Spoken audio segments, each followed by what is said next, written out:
கன்னியாகுமரி கடலில் அமைந்துள்ள திருவள்ளுவர் சிலை மற்றும் விவேகானந்தர் பாறை இடையிலான கண்ணாடி இழைப்பாலம் அமைக்கும் பணி டிசம்பர் மாதம் முடிவடையும் என அமைச்சர் ஏவா வேலு தெரிவித்தார்.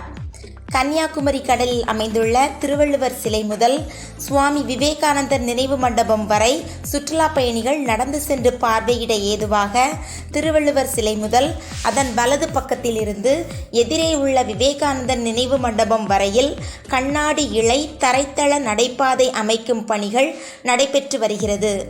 இப்பணியை பொதுப்பணித்துறை, நெடுஞ்சாலைகள் மற்றும் துறைமுகங்கள் துறை அமைச்சர் ஏவா வேலு, பால்வளத்துறை அமைச்சர் மனோ தங்கராஜ் ஆகியோர் நேற்று பார்வையிட்டு ஆய்வு மேற்கொண்டனர்.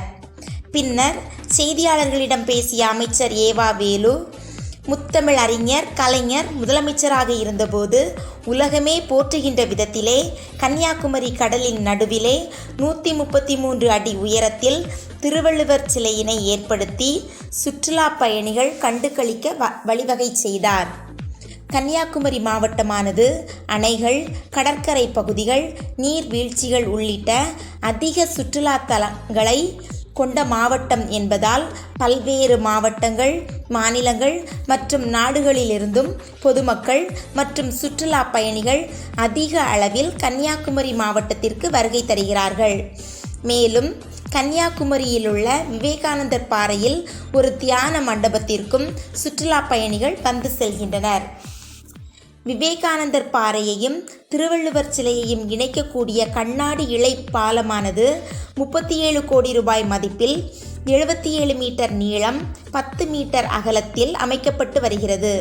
பாலத்தின் மீது சுற்றுலா பயணிகள் செல்லும்போது முக்கடலின் அழகினை பார்க்க வேண்டும் என்ற அடிப்படையிலும் கடலின் சீற்றத்தினால் பொதுமக்கள் மற்றும் சுற்றுலா பயணிகளுக்கு எந்த ஒரு பாதிப்பும் ஏற்படாத வகையிலும் கடினத்தன்மை கொண்ட கண்ணாடி இழை தரைத்தள பாலமாக அமைக்கப்பட்டு வருகிறது. அனைத்து பணிகளும் டிசம்பர் மாத இறுதிக்குள் முடிவடையும். மேலும் பொதுப்பணித்துறை சார்பாக கூடுதலாக 3 படகுகள் வந்து நிற்பதற்காக 33.80 கோடி மதிப்பில் 100 மீட்டர் நீளம் கொண்ட இறங்கு தளமும் அமைக்கப்பட்டு வருகிறது. அனைத்து பணிகளும் நிறைவு பெற்று ஜனவரி மாதத்தில் மக்கள் பயன்பாட்டிற்கு கொண்டு வரப்படும். Thanks for watching. Like, share and subscribe the channel.